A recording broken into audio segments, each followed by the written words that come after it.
C'era una volta, e forse c'è ancora, una foresta dagli alberi alti come le antenne della televisione. In questa foresta la vegetazione era di 1000 colori, come l'arcobaleno dopo una giornata di pioggia. Proprio dopo una giornata di pioggia, da una piccola casetta a forma di fungo, uscì urlando di gioia il funghetto Tippi. «Vado a fare una passeggiata nel bosco a trovare i miei amici. Mi raccomando, stai attento e vedi di tornare per cena», rispose mamma fungo. Ad un certo punto, sul sentiero, gli venne incontro un essere tutto verde, con delle gambe lunghissime. Ai piedi calzava 2 scarponi sgangherati e senza lacci. In testa aveva un cappello sfondato, dove da 2 buchi sbucavano delle lunghe antenne. Gli occhi roteavano vivacemente e potevano guardare in ogni direzione. Era Birillo il grillo. Dopo un po' sentirono i loro piedi scivolare e si accorsero che il terreno era tutto cosparso da una bava luminescente. Ma certo, era sicuramente la lumaca straca, quella vecchia pigrona.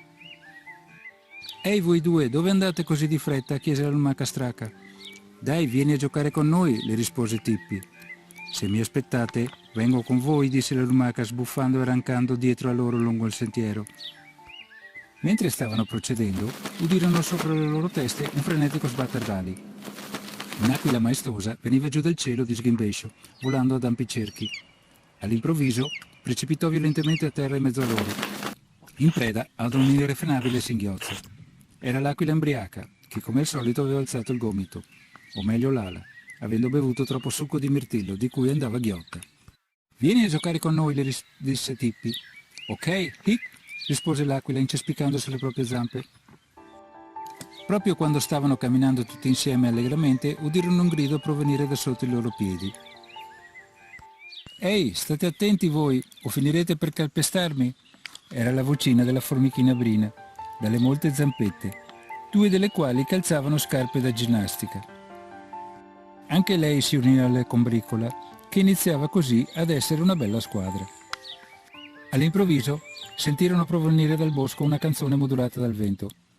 «Son veloce come un treno, son bello di carote sono pieno, ma non sono certo uno scemo. Eccomi qua ragazzi», disse il leproso simiotto.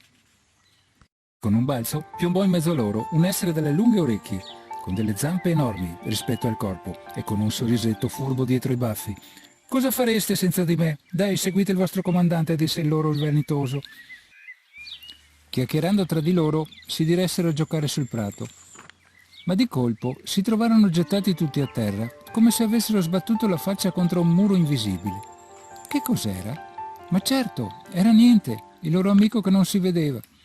Niente era niente, non parlava, non rispondeva, però era dappertutto ed era venuto a giocare con loro. Li raggiunse anche la loro amica preferita, Palla di Fango. Con lei il gioco si fece ancora più divertente, perché tutti cominciarono a sporcarsi di fango allegramente. Tippi arrivò di corsa inzaccherato di fango dalla testa ai piedi, con tutti i suoi amici al seguito.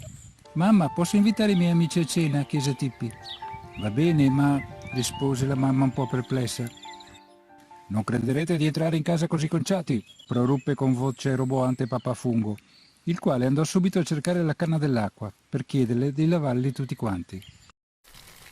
La canna dell'acqua, tutta felice, li lavò uno alla volta, dalla testa ai piedi. Poi, una volta asciugati, si misero tutti allegramente a tavola a consumare la cena deliziosa che aveva preparato mamma Fungo. Nel frattempo, la sera era scesa sulla foresta. Le stelle brillavano di luce argentea. Gli amici di Tippi, dopo aver ringraziato per l'ospitalità e salutato Tippi e la sua famiglia, se ne andarono a dormire nelle loro tane e niente avvolse tutto e tutti come sempre. Domani sarebbe stato un altro giorno e il sole ci sarebbe stato ancora a illuminare la foresta e a far splendere i suoi colori.